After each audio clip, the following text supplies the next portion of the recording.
Assalamualaikum warahmatullahi wabarakatuh. Waalaikumsalam warahmatullahi wabarakatuh. Bismillahirrahmanirrahim. Alhamdulillahi rabbil alamin. Wal aqibatu lil muttaqin. Wala udwana illa 'alal zalimin. Wassalatu wassalamu ala ashrafil anbiya'i wal mursalin, imamil muttaqin, sayyidil ghurril muhajjalin, wa ala alihi wa ashabihil mujahidin at-tahirin, amma ba'du. Saudara-saudara kaum muslimin rahimakumullah. Nabi Musa alaihi salam adalah salah seorang nabi yang termasuk di dalam kelompok ulul azmi, 5 di antara yang terbesar. Beliau mendapat gelar kalimullah, artinya rasul yang pernah diajak dialog langsung oleh Allah subhanahu wa ta'ala. Seperti yang kita maklum bahwa di zaman Nabi Yusuf alaihi salam, beliau membawa serta seluruh keluarganya untuk tinggal di Mesir. Maka berkembang biaklah keturunan Bani Israel di tanah Mesir. Sampai di zaman pemerintahan Ramses II, yang merasa khawatir dengan semakin banyaknya keturunan Bani Israel di Mesir akan menghancurkan kekuasaan daripada kerajaannya. Ramses II inilah yang kita kenal sebagai Fir'aun di zaman Nabi Musa alaihi salam. Maka terjadilah kemudian kebijaksanaan yang tidak bijaksana. Orang-orang tua dari Bani Israel dikerjakan secara paksa, membangun bangunan-bangunan mercusuar. Kemudian bayi-bayi dari Bani Israel dibunuh. Orang tuanya disuruh kerja paksa, bayi laki-lakinya dibunuh, dengan target agar Bani Israel hapus dari permukaan bumi ini. Tetapi kehendak Allah pasti juga akan terjadi. Maka lahirlah Nabi Musa alaihi salam, yang kelahirannya disembunyikan oleh orang tuanya dari pengetahuan umum. Namun bagaimanapun disembunyikan, kekhawatiran itu datang juga di hati ibu Nabi Musa alaihi salam. Allah kemudian memberikan ilham kepada ibu daripada Nabi Musa, masukkan anakmu ke dalam satu peti, hanyutkan di sungai Nil. Itu dilakukan oleh ibu Nabi Musa alaihi salam. Dimasukkannya bayi Musa ini ke dalam peti, ditutup rapat, dihanyutkan di sungai Nil. Kemudian ibu tadi memerintahkan saudara perempuannya untuk mengikuti kemana peti ini hanyut di bawah arus sungai Nil. Adapun peti ini kemudian hanyut dibawa oleh arus sungai Nil memasuki istana Fir'aun. Maka permaisuri atau istri daripada Fir'aun melihat peti hanyut itu, diperintahkan tentaranya untuk mengambil peti tadi. Manakala peti terbuka, berisi seorang bayi laki-laki yang sangat mungil, sangat gembiralah istri daripada Fir'aun. Diusulkannya kepada suaminya agar bayi laki-laki tadi diambil saja, dijadikan sebagai anak angkat, dipelihara dan dibesarkan dalam istana. Fir'aun menerima usul daripada istrinya. Maka sejak saat itu dijaga, dipelihara dan dibesarkanlah Nabi Musa alaihi salam di lingkungan istana Fir'aun laknatullah alaihi. Begitulah ia memasuki masa remajanya, tumbuh sebagai anak angkat daripada Fir'aun dengan segala fasilitas yang serba cukup di dalam istana Fir'aun, sampai pada masanya di mana ia kemudian menyadari bahwa ia sebenarnya bukan dari keturunan orang-orang Mesir, tapi berasal dari keturunan Bani Israel. Sehingga satu hari ketika ia keluar dari istana, ia bertemu dengan orang yang sedang bertengkar. satu dari keturunan Bani Israel, satu lagi dari orang Mesir. Musa membantu orang Israel ini melerai perkelahian, tapi kemudian Nabi Musa memukul orang Mesir tadi, dan memang hebat, sekali pukul mati. Saudara-saudara, tidak sengaja Nabi Musa itu hanya memukul, memberikan peringatan, tapi mati. Ini disembunyikan oleh Nabi Musa, tapi bagaimanapun disembunyikannya, akhirnya toh tahu. Apalagi Fir'aun sejak awal memang sudah mendapat firasat. Jangan-jangan inilah yang banyak diramalkan oleh dukun-dukunku, ahli nujum di istanaku, bahwa akan lahir seorang anak laki-laki dari keturunan Bani Israel yang akan menghancurkan kekuasaanku, memusnahkan kerajaanku. Jangan-jangan ini orangnya. Sejak hari pertama menemukan bayi Musa, Fir'aun sudah punya firasat ke arah itu. Tapi karena kalah oleh desakan istrinya, maka diterimalah Musa untuk dibesarkan di dalam lingkungan istana. Sehingga akhirnya oleh karena perasaan bersalah ini, Nabi Musa melarikan diri dari istana Fir'aun setelah nyata-nyata bahwa dia memang keturunan Bani Israel. Melarikan dirilah Nabi Musa alaihi salam keluar dari Mesir menuju negeri Madian. Di dalam pengembaraannya, saudara-saudara, di satu lembah, Nabi Musa ketika itu belum menjadi nabi. Pemuda Musa ketika itu sedang beristirahat. Dari kejauhan dilihatnya orang sedang berdesak-desakan. Rupanya adalah pengembala kambing yang akan mengambil air dari dalam sumur. Mereka berdesak-desakan, berebut karena sumur cuma satu, yang ambil air kelewat banyak. Di antara desakan-desakan orang itu, Nabi Musa melihat dua orang wanita kakak beradik minggir saja, tidak ikut berdesak-desakan. Nabi Musa menghampiri dua wanita tadi. Kamu sedang apa di sini? Kami sebenarnya ingin mengambil air. Kenapa tidak ikut berdesak-desakan? Itulah soalnya. Mereka laki-laki semua, gagah perkasa pula. Kalau kami ikut berdesak-desakan, bagaimana jadinya kami? Biarlah kami mengalah, menunggu sampai mereka selesai semuanya, baru kami akan mengambil air. Mengertilah Nabi Musa bahwa wanita kakak beradik ini demikian halus akhlaknya, gak mau berdesak-desakan sama orang laki. Budi pekertinya sedemikian luhur. Tungguin aja dah, ntar juga beres. Kalau semua udah kan pada minggir, kita nggak pakai berdesak-desakan. Saudara hadirin, menyadari kodrat kewanitaannya, sehingga berdesak-desakan itu saja sudah dianggap bisa mengurangi citranya sebagai wanita. Biar dia ngalah aja, tungguin ntar juga rapi. Bukan malah ikut ngerangsek. Enak nih berdesakan sama orang laki nih, lumayan nih.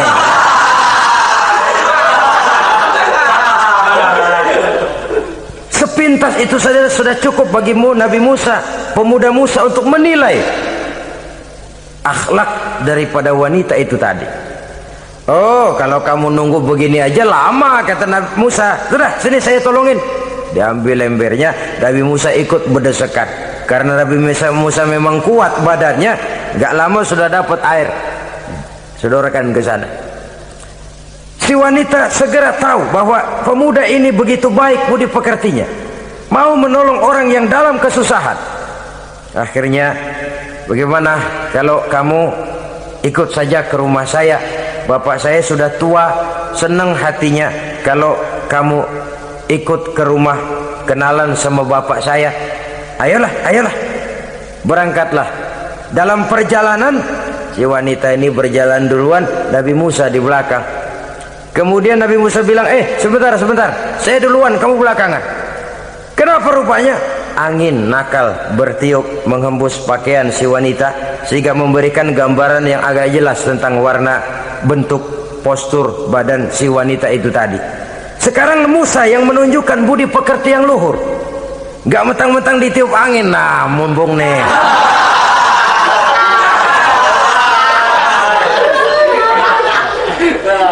rezeki nih, kapan lagi nyari yang begini ya? Jadi dua-duanya sudah menunjukkan satu akhlak yang sangat luhur. Dan manakala sampai di rumah si wanita kakak beradik tadi, diceritakanlah halnya bahwa dia ditolong oleh seorang pemuda. Inilah orangnya. Sangat bersukacitalah hati orang tua kedua wanita itu tadi. Lalu usul si wanita tadi, Pak, kita kan di sini banyak punya kambing, nggak ada yang bantuin gembala. Bapak sudah tua. Kalau ini orang kita minta tinggal di sini saja, gimana Pak? Ya terserah kamulah. Akhirnya Nabi Musa tinggal di sana. Menurut satu riwayat 8 tahun ikut mengembalakan kambing. Dan orang tua tadi tidak lain adalah Nabi Syuaib alaihi salam, yang pada akhirnya kemudian Nabi Musa dikawinkan dengan wanita itu tadi. Setelah berumah tangga, Nabi Musa ingat kembali bahwa ia sesungguhnya keluar dari Mesir karena menghindarkan diri, bahwa kaumnya Bani Israel hidup di Mesir itu tertindas di bawah rezim kekuasaan Fir'aun yang zalim, dikerjakan secara paksa, wanita dipermalukan, bayi-bayi laki-laki dibunuh. Tergerak hatinya.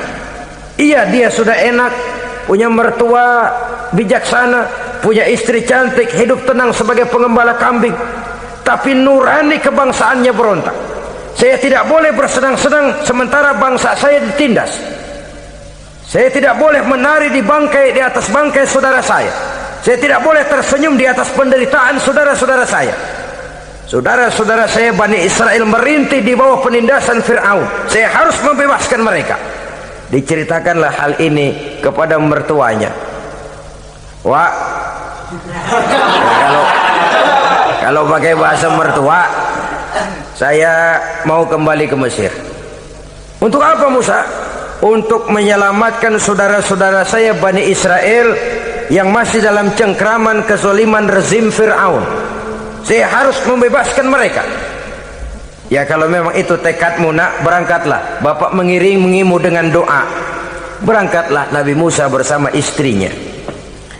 Sampai ketika beliau sedang istirahat di satu lembah, dari kejauhan beliau melihat ada api menyala. Beliau berkata kepada istrinya, kau tunggu di sini. Tidak lama saya akan kembali. Saya akan menghampiri api itu. Berangkat Nabi Musa ke arah api menyala tadi. Makin didekati makin terang sinarnya.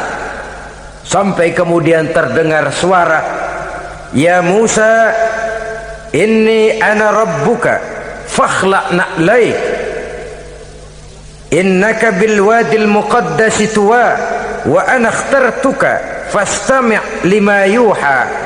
Wahai Musa, akulah Tuhanmu, bukalah terompahmu. Sesungguhnya engkau berada di satu lembah yang disucikan bernama lembah tua.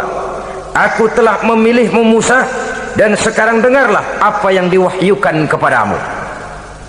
Pada saat itulah turun wahyu pertama, dan resmilah sudah Nabi Musa diangkat menjadi Rasul oleh Allah Subhanahu wa ta'ala di satu lembah di Bukit Tursina. Apa wahyu yang pertama turun? Bunyinya, innani anallah la ilaha illa ana fa'budni. Sesungguhnya aku inilah adalah benar-benar Tuhanmu, tidak ada Allah selain daripada aku, maka hendaklah engkau hanya beribadah menyembah kepada aku. Ini umum saudara. Semua Rasul yang diutus Allah, inilah ajaran prinsipnya. Anallah la ilaha illa ana, akulah Allah Tuhanmu, tidak ada Tuhan lain selain Allah. Semua Rasul membawa ajaran ini. Oleh sebab itu, bukan hanya sekadar percaya kepada Tuhan saja yang penting. Sudahlah, pokoknya kan percaya kepada Tuhan. Iya, Tuhan yang mana?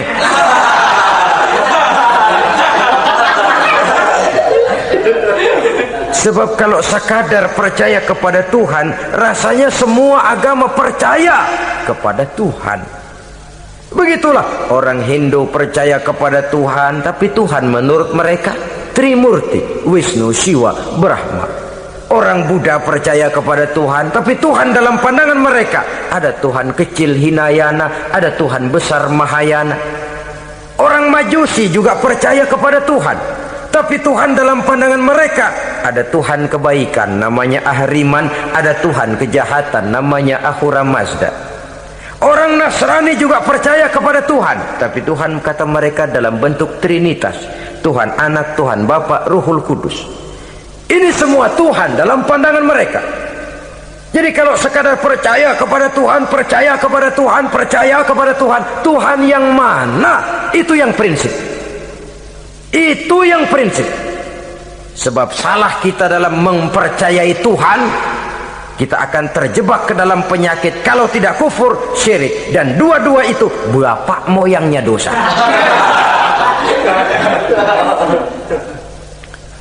Sebab itu Islam menyelamatkan kita masyarakat manusia. Ya ayyuhan nasu ubudu rabbakumul ladzi khalaqakum. Hai manusia, Tuhanmu yang perlu kamu sembah itu hanyalah Tuhan yang telah menciptakan kamu. Dan itu tidak lain adalah Allah yang lam yalid wa lam yulad wa lam yakul lahu kufuwan ahad, yang laisa kamitslihi syai'un.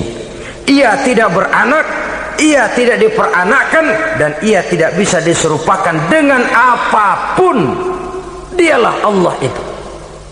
Begitu wahyu yang diberikan kepada Adam, kepada Nuh, kepada Ibrahim, kepada Yusuf, bahkan kepada Musa alaihi salam. Innani anallah la ilaha illa ana fa'budni. Akulah Allah Tuhanmu, tidak ada Tuhan lain selain daripada aku Allah, maka kepadakulah kamu hanya menyembah. Ini wahyu yang pertama turun, sudah berisi tauhid. Jadi hakikatnya agama Yahudi, saudara, adalah agama tauhid, agama monoteis, agama yang mengajarkan hanya ada satu Tuhan untuk seluruh alam, dan Tuhan itu adalah Allah subhanahu wa ta'ala. Sebab itu syahadat orang Yahudi bunyinya begini: Shema Yisrael Yahweh Elohenu Yahweh Echad. Ini syahadatnya orang Yahudi. Itu perbedaan bahasa Suryani Ibrani dengan bahasa Arab. Kita Isma itu bahasa Arab, dia Shema. Isma, Shema. Shema Yisrael Yahweh Elohenu Yahweh Echad. Ahad Echad.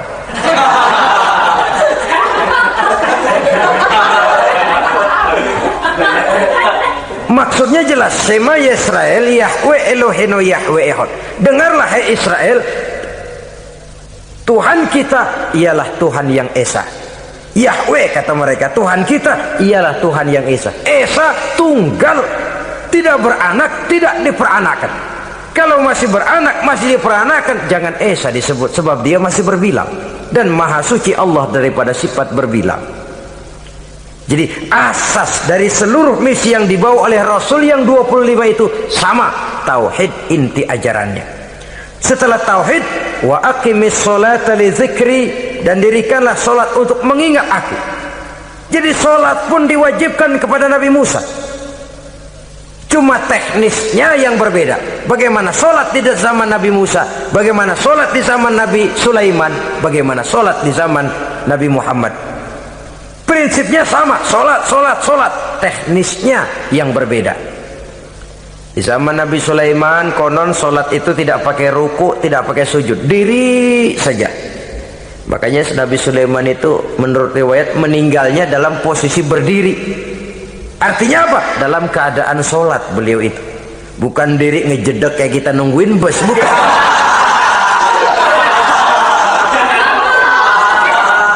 Berdiri dalam kondisi solat. Tapi yang jelas solat itu setiap Nabi, hanya teknisnya saja yang berbeda. Jadi ini sudah akidah dan syariat. Akulah Allah Tuhanmu, tidak ada Tuhan lain selain aku. Ini kan akidah. Yang kedua, wa aqimis sholata li dzikri, syariat. Dirikan solat untuk mengingat aku. Inna sa'ata atiyatun, sesungguhnya kiamat itu pasti akan datang. Ini juga sudah urusan beriman, percaya kepada yang gaib. Saudara-saudara kaum muslimin rahimakumullah, setelah mendapat wahyu ini, turunlah perintah Allah kepada Nabi Musa. Apa kata Allah? Izhab ila fir'auna innahu tagha. Sekarang Musa, berangkatlah kamu menuju Fir'aun. Ia telah melampaui batas. Berangkatlah kamu ke sana Musa, hadapi Fir'aun, sampaikan dakwah ini, ia telah melampaui batas. Innahu tagha, ia telah berlebih-lebihan. Nah, saudara-saudara, jadi dua fungsi sudah. Kalau pada mulanya Nabi Musa berniat kembali ke Mesir hanya untuk membebaskan kaumnya Bani Israel, sekarang malah bertambah. Tidak hanya sekedar itu, malah lebih utama adalah menyampaikan risalah, menyampaikan misi kerasulannya, menyadarkan Fir'aun, menegakkan tauhid, mengembangkan syariat. Bertambahlah tugas Nabi Musa sebagai pejuang bangsa, juga sebagai mujahid, pejuang agama. Pada mulanya sebagai pejuang bangsa tuh, artinya Nabi Musa ini kembali kepada Fir'aun di Mesir, tujuannya tadi kan cuma untuk membebaskan Bani Israel, kaumnya. Ini pejuang bangsa. Tapi di tengah jalan ia mendapat wahyu, berangkat kau kepada Fir'aun, innahu tagha, ia telah melampaui batas. Sadarkan dirinya, canangkan tauhid, sampaikan syariat. Bertambahlah tugasnya. Lebih daripada sekedar pejuang bangsa, ia juga pejuang agama, pejuang tauhid. Dua fungsi. Kadang-kadang ada pejuang agama tapi tidak pejuang bangsa. Kadang-kadang ada pejuang bangsa tapi tidak pejuang agama. Nah, saudara-saudara kaum muslimin rahimakumullah, idealnya ya kedua-duanya. Ya pejuang agama, ya pejuang bangsa juga. Mendapat tugas seperti ini, apa permohonan Nabi Musa alaihi salam? Beliau berkata, qala rabbi shrah li sadri wa yassir li amri wahlul 'uqdatam min lisani yafqahu qawli waj'al li waziran min ahli Haruna akhi usdud biha uzri. Ini permohonan Nabi Musa ketika dilantik menjadi rasul. Diberikan tugas, berangkat kau ke Mesir, sampaikan risalah ini kepada Fir'aun karena ia telah melampaui batas. Apa permohonan Nabi Musa? Rabbi syrah li sadri, ya Allah lapangkan hati saya. Wa yassir li amri, mudahkan urusan saya. Wahlul 'uqdatam min lisani, buka kebekuan lidah saya. Yafqahu qawli, sehingga mereka mengerti apa yang akan saya bicarakan. Ini kondisi dasar, memulai satu perjuangan dengan persiapan dasar. Apa permohonan pertama? Isyrah li sadri, lapangkan jiwa saya. Menghadapi musuh dengan jiwa yang lapang itu penting. So, kalau kita menghadapi musuh dengan jiwa yang sempit, kita sudah kalah sebelum perang. Menghadapi musuh dengan jiwa yang lapang, artinya masih berharap kalau dia mau mengikuti ajaran ini. Jadi pada tahap pertama itu datang bukan sebagai orang yang mau membasmi, tapi sebagai orang yang mau menyelamatkan. Ini perlu jiwa yang lapang. Sebab dakwah Nabi Musa itu kan pertama menyadarkan Fir'aun dulu. Nanti akan kita lihat setelah disadarkan dengan kata-kata, tidak kena juga dengan bukti berupa mukjizat. Masih bandel juga. Musa mohon supaya dikirim bencana. Masih nggak mempan juga, habis dah urusan. Jadi ada tahapan sesuai dengan kemungkinan Fir'aun bisa menerima. Sama juga bayi itu kan kalau baru lahir ke dunia, brol kasih susu emaknya dulu, gedean dikit bubur, gedean lagi nasi ulek dah. Udah gede betul nasi, udah gede banget jengkol jijelin.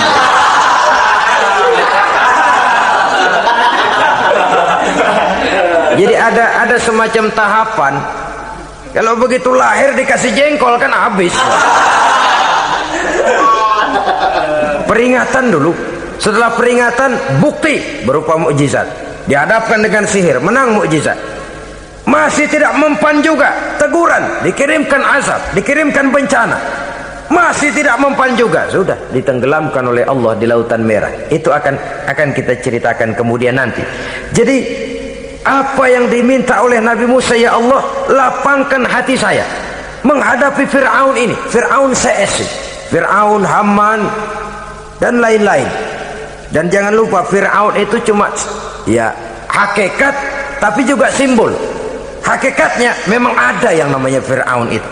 Simbol karena Fir'aun selalu berkembang. Di setiap zaman, di setiap tempat, Fir'aun selalu ada.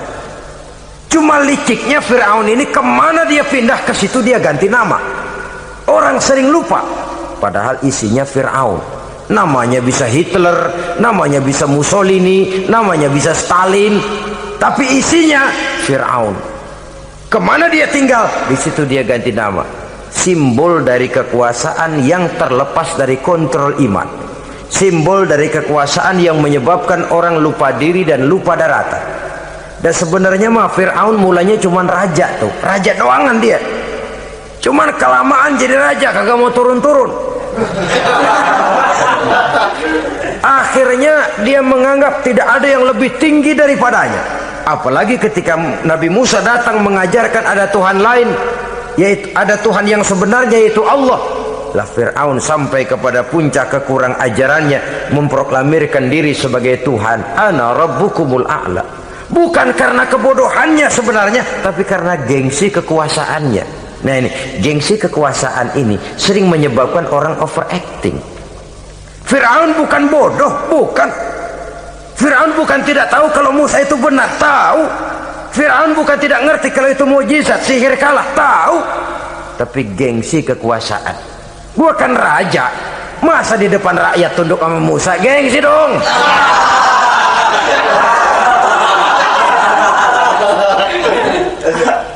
Cobalah lihat, gengsi kekuasaan sering membuat orang mau menginjak-injak kebenaran, mau membohongi hati nuraninya sendiri, mau membohongi kolbinya, hatinya. Padahal itu sudah, orang kalau sudah hatinya sendiri dibohongin, apalagi orang lain, sudah manusia paling kejam itu. Cuma karena gengsi kekuasaan saja. Gengsi kekuasaan kadang menganggap remeh kecil Nabi Musa, kadang merasa besar di depan rakyatnya, tiba-tiba harus tunduk kepada dakwah Musa. Ntar dulu, ada apa sama Musa? Dia kanyut, gue yang ngangkat. Iya toh, peristiwa di Sungai Nil itu. Karena aku yang nyelamatin, aku yang besarkan dia di istanaku. Gengsi kekuasaan sering menyebabkan orang overacting. Bukan karena kebodohannya, dia tahu itu benar, tapi dia berat untuk mengikutinya. Kenapa? Gengsi kekuasaan. Inilah watak Fir'aun.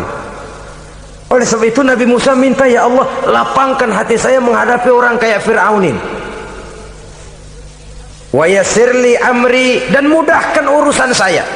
Ini orang berjuang itu, saudara, setelah segala taktik dan strategi dibicarakan, segala persiapan fisik disiapkan, jangan lupa wa yassirli amri, ya Allah, mudahkan urusan saya. Sebab sepanjang yang bisa kita lakukan hanyalah berusaha dan berusaha. Kepastian, ketentuan, hak prerogatif daripada Allah Azza wa Jalla. Kalau Allah memberikan kemudahan, satu dunia orang mau menghadang, no problem. Kalau Allah sudah memberikan kemudahan, satu dunia orang mau mendatangkan kesulitan, gak ada gunanya. Wa yassirli amri, mudahkan kiranya urusan saya ini ya Allah. Karena sudah terbayang oleh Musa. Pertama, faktor psikologis. Bagaimanapun Fir'aun itu kan bapak angkat sendiri. Ya orang kalau nasihatin orang lain barangkali nggak terlalu jadi beban moral. Tapi kalau sudah menasehati orang yang pernah mengasuh dan membesarkan dia, itu kan beban moral. Sulit posisi ini, apalagi kekuasaan mutlak berada di tangannya, tentaranya gagah perkasa. Wa yassirli amri, mudahkanlah urusan saya ya Allah. Lapangkan hati, mudahkan urusan. Saudara-saudara kaum muslimin rahimakumullah, permohonan yang ketiga dari Nabi Musa setelah minta dilapangkan hati dan dimudahkan urusan, wahlul 'uqdatam min lisani, bukalah kebekuan lidahku. Satu riwayat menjelaskan bahwa Nabi Musa memang agak gagap kalau bicara. Riwayat lain menjelaskan bahwa beliau agak sedikit cadel. Tapi yang jelas, minta agar dibukakan kebekuan lidah. Ini mengandung satu pelajaran. bahwa cara menyampaikan sesuatu akan sangat menentukan sesuatu itu sendiri. Sesuatu yang baik, kalau salah cara kita mengucapkannya, salah cara kita menyampaikannya, jadi tidak baik kesan orang. Ini soal ucapan. Soal hati itu Allah saja yang tahu. Tapi kan orang sebelum tahu hati ini, omongan yang didengar, tingkah laku yang dilihat. Maka ini yang diminta oleh Nabi Musa alaihissalam. Misi risalah ini berat. Menyampaikan pesan ilahi ini tidak ringan. Kalau salah saja ngomong, akan timbul kesalahpengertian. Oleh sebab itu, wahlul 'uqdatam min lisani, bukalah kebekuan lidah saya ini, supaya lancar bicara untuk menyampaikan yang hak, menghancurkan yang batil. Cara kita menyuguhkan sesuatu sangat menentukan sesuatu itu sendiri. Saudara datang ke rumah saya, yang saya suguhkan cuma segelas teh pahit dan singkong goreng, tapi kalau dengan kata-kata yang menyentuh, enak didengar telinga, nggak berasa tuh singkong goreng. Sebaliknya yang disuguhkan makanan mahal, mewah, lezat, caranya kasar, omongannya nggak enak didengar. Makan dah sikat abisin deh, gue tau lu lapar, abisin deh.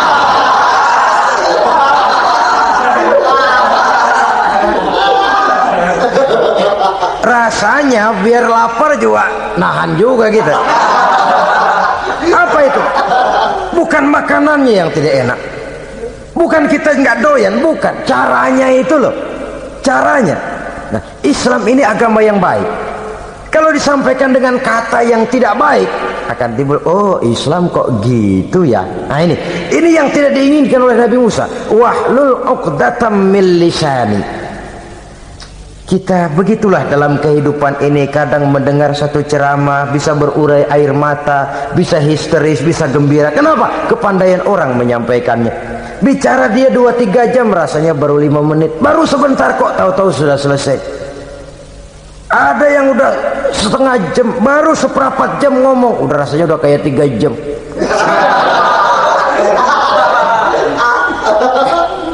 Kita udah berbisikkan, udah dah. Wahlul 'uqdatam min lisani. Targetnya apa? Yafqahu qauli, agar mereka memahami. Tentu lawannya agar mereka tidak salah mengerti, agar mereka tidak salah paham. Sebab kalau misi ini diterima dengan salah paham, dakwah tidak nyambung. Maka ini doa banyak dibaca, diamalkan oleh orang-orang mimbar yang sering pidato. Lapang hati melihat kerumunan orang banyak, tapi nggak dak-dikduk, nggak kena demam mimbar. Udara dingin tapi keringat, baju basah. Saudara hadirin yang saya hormati, lalu permohonan yang selanjutnya daripada Nabi Musa alaihissalam, waj'al li waziran min ahli, dan jadikanlah bagiku seorang pembantu dari keluargaku.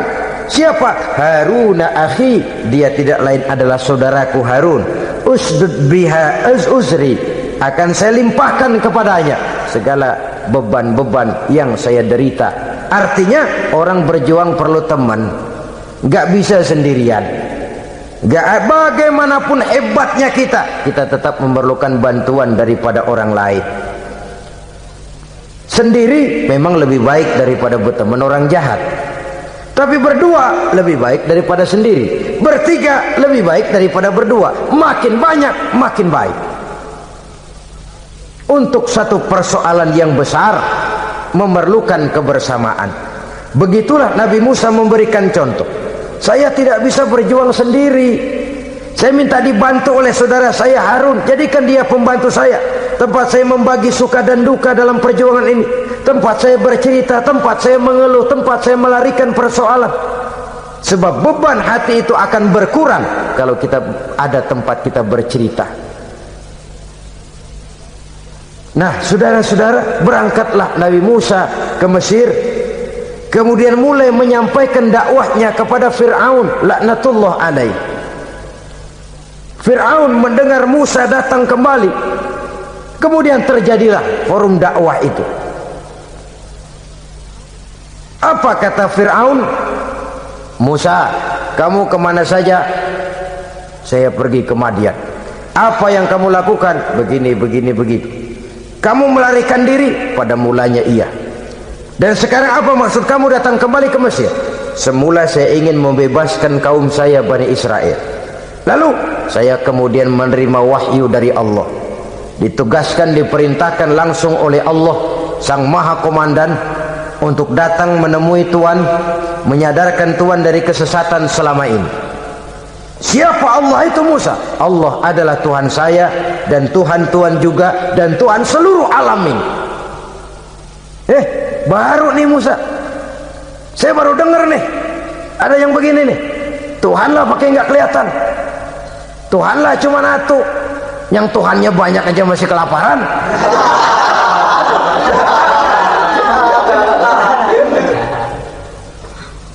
Di mana Tuhanmu? Tuhan saya bersemayam di aras, tempat yang sangat tinggi.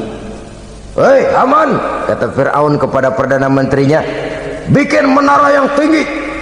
Bikin rakyat kerja paksa lagi, bikin menara tinggi. Naik Fir'aun ke atasnya, melepas panah dari atasnya. Menurut satu riwayat, panah itu ditangkap oleh malaikat, ditublaskan ke ikan, lalu dikembalikan lagi kepada Fir'aun dalam kondisi di mana panah itu berdarah. Dia tangkap lagi oleh Fir'aun, turun ke bawah, pidato di depan rakyatnya. Lihatin, Tuhan Musa udah saya panah nih. Mati.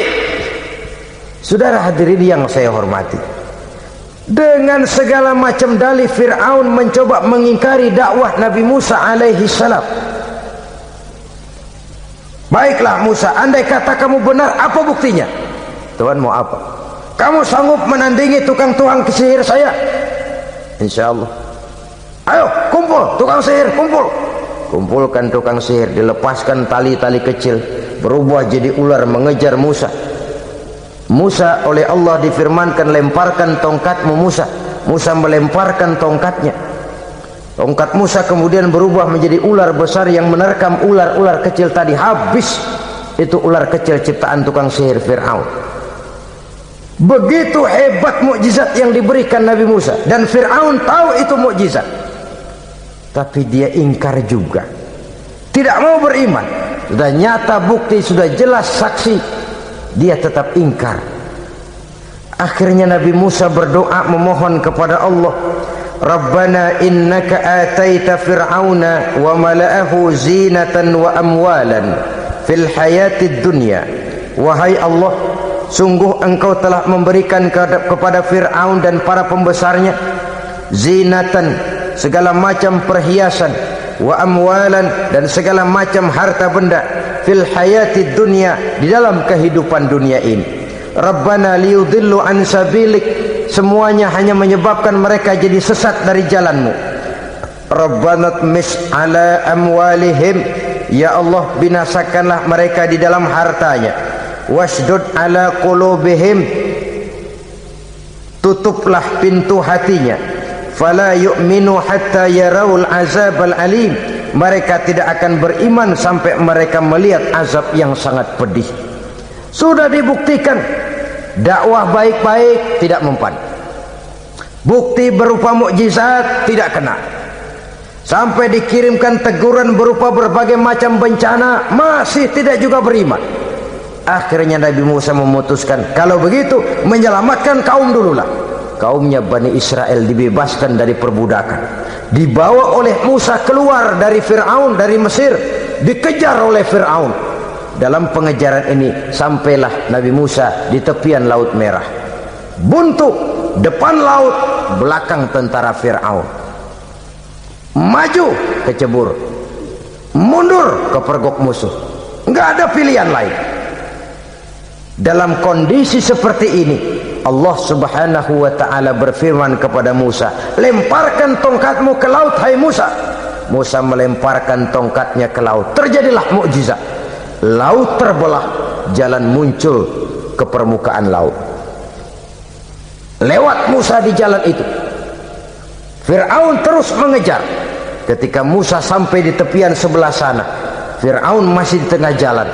Laut menutup kembali, hilang itu jalanan. Fir'aun dan seluruh tentaranya tenggelam di Lautan Merah, mati.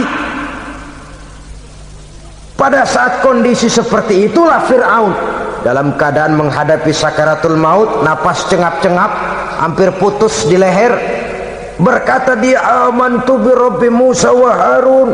Kalau begini mah saya juga percaya dah sama Tuhan, percaya dah sama Tuhannya Musa dan Tuhannya Harun. Kata malaikat maut, kemarin kemana mas?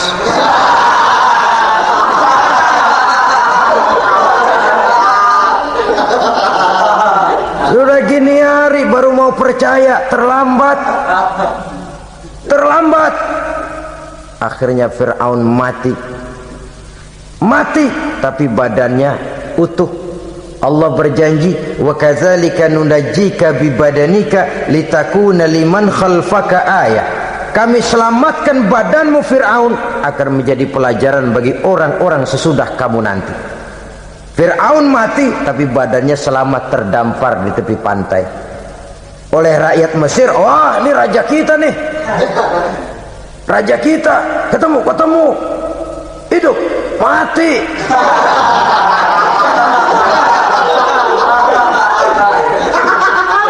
Kemudian sesuai dengan tradisi raja waktu itu, dimumilah badannya, diawetkan, sehingga sampai sekarang jenazah atau jasad daripada Fir'aun ini masih tersimpan dengan baik di museum negara di Mesir itu.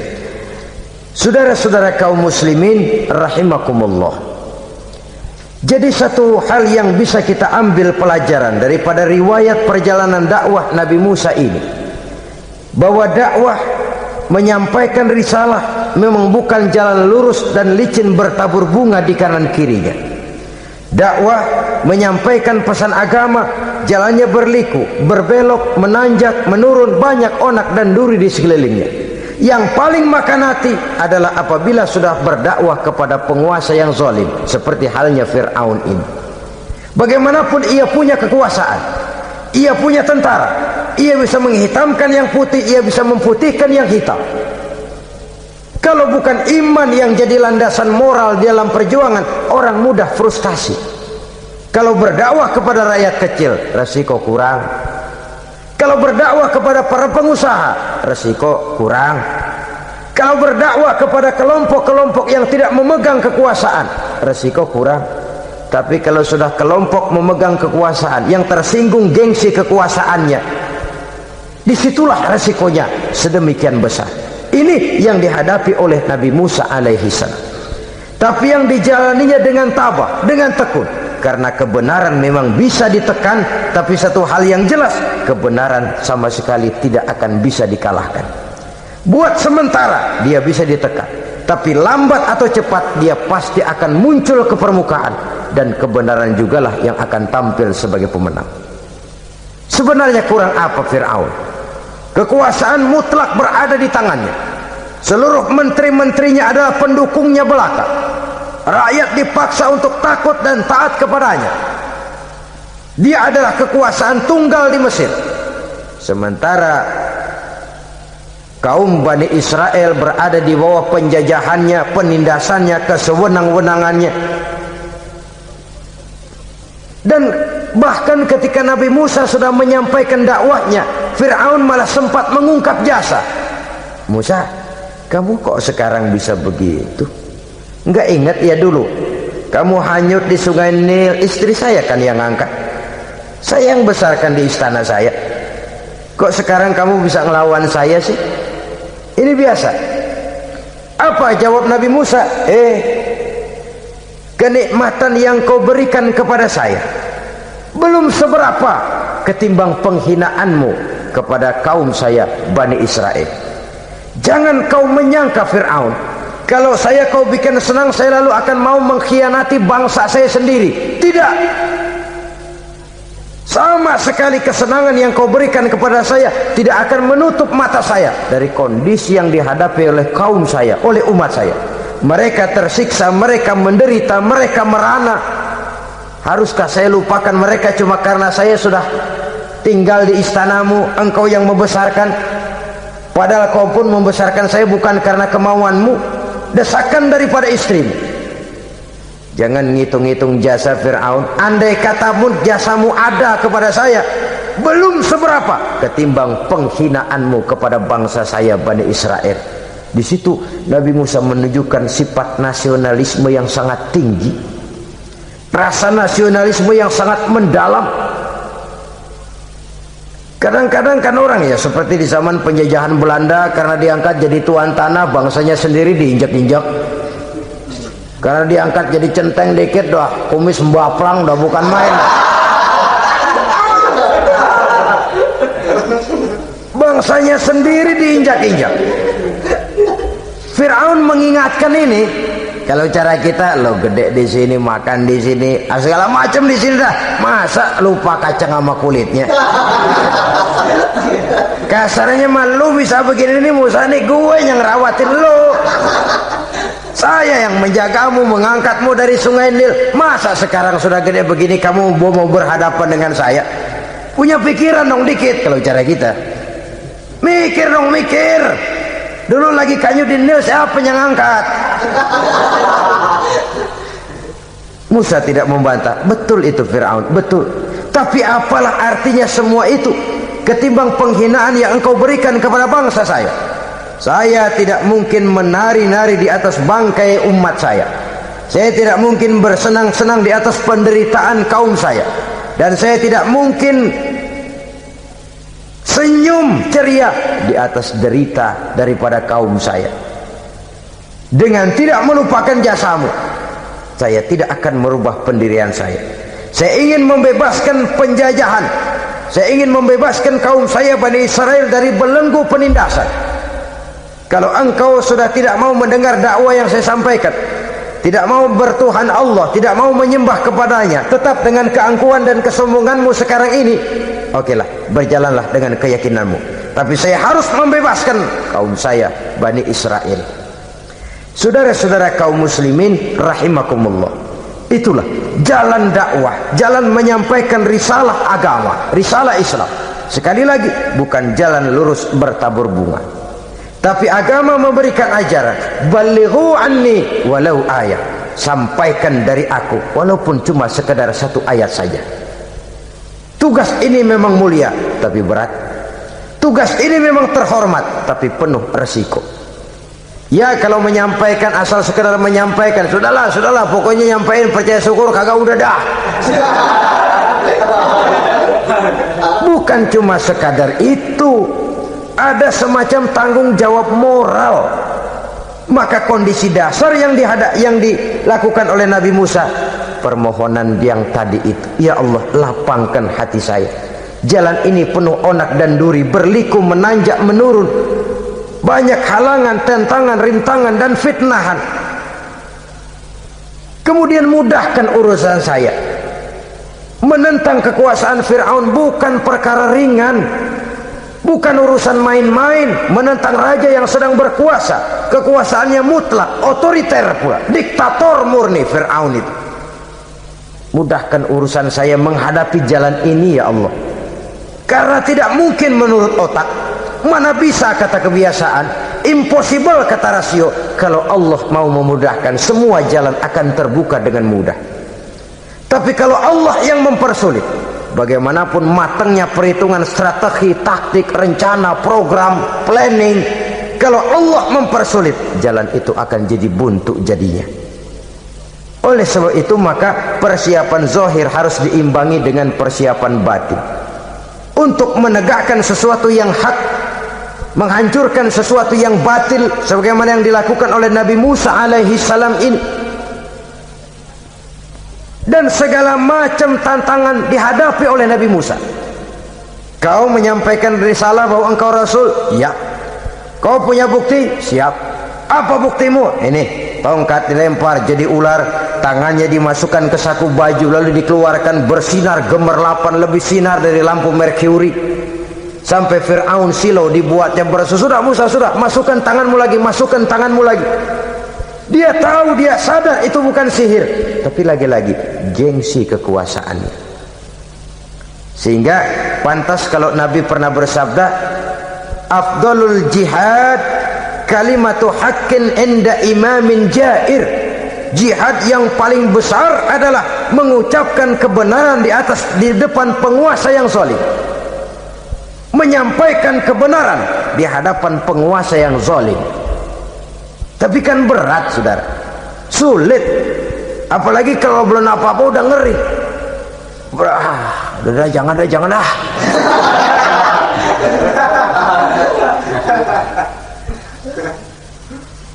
Itu sebabnya Ishrah li sadri, lapangkan hati saya. Saya tidak punya kepentingan apa-apa kecuali menyampaikan kebenaran. Kalau sudah ada kepentingan pribadi, itu yang sering jadi handicap, itu yang sering jadi jurang pemisah antara kita dengan orang yang akan kita sampaikan kebenaran tadi. Saudara-saudara kaum muslimin rahimakumullah, maka terasa benar relevannya doa yang diajarkan oleh Rasul kepada kita. Allahumma arinal haqqa haqqa warzuqna ittiba'ah wa arinal batila batilan warzuqna ijtinabah. Ya Allah, tunjukkan kepada saya bahwa yang benar itu benar, berikan saya kekuatan untuk mengikutinya. Ya Allah, tunjukkan kepada saya bahwa yang salah itu salah, berikan saya kekuatan menghindarinya. Kenapa? Orang sering tahu bahwa itu benar tapi tidak berdaya mengikutinya. Seperti Fir'aun tahu bahwa Musa itu benar, Abu Jahal, Abu Lahab juga tahu bahwa Nabi Muhammad itu benar, Abrahat juga tahu bahwa Nabi Ibrahim itu benar, Namrus juga tahu Ibrahim itu benar, tapi mereka tidak berdaya mengikuti kebenaran karena gengsi kekuasaannya. Kadang kita tahu bahwa itu salah itu, tapi karena dilakukan oleh orang yang punya kekuasaan, kita lalu tidak berdaya menghindarinya, malah terjebak ikut-ikutan salah, lalu menghibur-hibur diri. Sudahlah, tak ada gading yang tak retak. Bukankah dengan demikian kita sudah melegimitir kesalahan? Tahu bahwa itu benar dan mampu mengikutinya, itu nikmat. Tapi tahu itu benar namun tidak berdaya mengikutinya, itu mendatangkan siksaan batin. Tahu itu salah dan mampu menegur, itu nikmat. Tahu bahwa itu salah tapi larut ikut salah, nimbrung dalam kesalahan, itu mendatangkan tekanan batin. Jadi tahu kebenaran itu penting, tapi terketuk hati mengikuti kebenaran itu jauh lebih penting. Semua kita tahu Islam itu benar, tapi semua yang tahu Islam itu benar maukah mengikuti ajaran Islam? Tidak. Semua orang tahu kalau judi itu batil. Hatta penjudi yang paling kakap pun mesti tahu kalau itu batil, itu tidak baik, tapi dia tidak berdaya untuk menghindarkannya, terjebak ke dalam penyakit itu tadi. Oleh sebab itu, saudara-saudara kaum muslimin yang saya cintai, tidak ada satu ucapan yang lebih baik. Dalam istilah Quran itu Allah menjelaskan, wa man ahsanu qawlan mimman da'a ilallah wa amila salihan wa qala innani minal muslimin. Ucapan siapakah yang lebih baik dalam hidup ini selain daripada mimman da'a ilallah, selain daripada ucapan orang-orang yang menyeru ke jalan Allah, orang-orang yang menyadarkan kepada agama, ini jalan Allah, mari ikuti, itu jalan setan, mari tinggalkan. Wa amila salihan, tidak cukup sekedar berdakwah mengajak orang ke jalan Allah, dia juga beramal soleh. Dia bangun rumah sakit, dia bangun madrasah, dia bangun masjid, dia makmurkan majlis taklim, dia santuni yatim piatu. Wa qala innani minal muslimin, seraya berkata, saya termasuk orang yang berserah diri kepada Allah. Da'a ilallah wa amila salihan wa qala innani minal muslimin. Menyerukan manusia ke jalan Allah, beramal soleh, dakwah bil hal kata orang sekarang. Kemudian mereka pada akhirnya berkata, kami adalah sekelompok orang-orang yang sudah berserah diri kepada Allah, segalanya diserahkan kepada Allah. Lahirlah kedamaian rohani, ketegaran pribadi, ketentraman batin di dalam dia melaksanakan tugasnya. Kalau tidak, maka nanti ya tuh orang kan gua ajak baik-baik nyuruh sembahyang, apa gua dimusuhin. dipikirin kurus dah. ampek gaya dah. Makan hati. Soal orang mau beriman atau tidak itu bukan urusan kita. Tugas kita hanya sekedar penyampai. Tugas Rasul hanya sekedar penyampai. Kalau dakwah sudah disampaikan, metode sudah disusun, pendekatan sudah baik, tapi orang tidak mau beriman, Allahumma inni qad ballaghtu, ya Allah sudah saya sampaikan, ya Allah sudah saya peringatkan, ya Allah sudah saya sampaikan, ya Allah sudah saya tegur. Kalau toh tetap begitu juga, sudah saya sampaikan ya Allah. Di sana ke lapangan lalu tumbuh. Jadi dengan kata lain, kita hanya berusaha, hidayah adalah di tangan Allah. Oleh sebab itu, kita ini termasuk yang bersyukur telah mendapat limpahan hidayah ini. Kalau kita lihat Fir'aun CS, termasuk Haman, Perdana Menterinya, dan seluruh bala tentaranya, kurang apa? Mereka lihat mukjizat, mereka saksikan kebesaran Allah. Di dunia juga mereka sudah dikirim bencana, teguran kepada mereka, entah tidak juga beriman. Dan strategi Nabi Musa mula-mula dialog, diajak ngomong, diajak bicara, diajak mikir, tukar pikiran. Allah itu begini-begini, oh tidak bisa, iya begini-begitu. Masih tidak percaya juga, dibuktikan mukjizat, tongkat jadi ular, tangan bisa mengeluarkan sinar. Masih ingkar juga, keluar doanya nih, doa yang ada dalam surah Yunus ayat 88-89, Rabbana tmis ala amwalihim, ya Allah cukup dah. Seruan sudah disampaikan, peringatan sudah diberikan, mukjizat sudah mereka lihat, tapi nggak juga mau beriman. Buresin aja harta bendanya dah, habisin aja dah.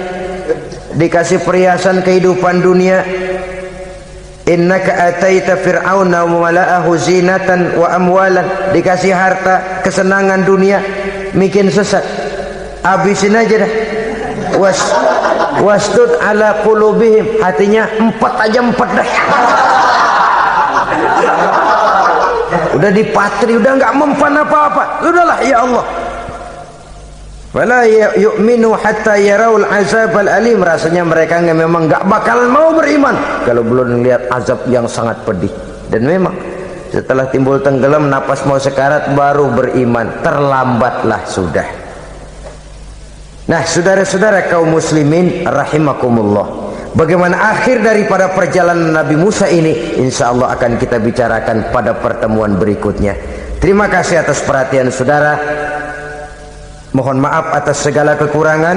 Wassalamualaikum warahmatullahi wabarakatuh. Waalaikumsalam.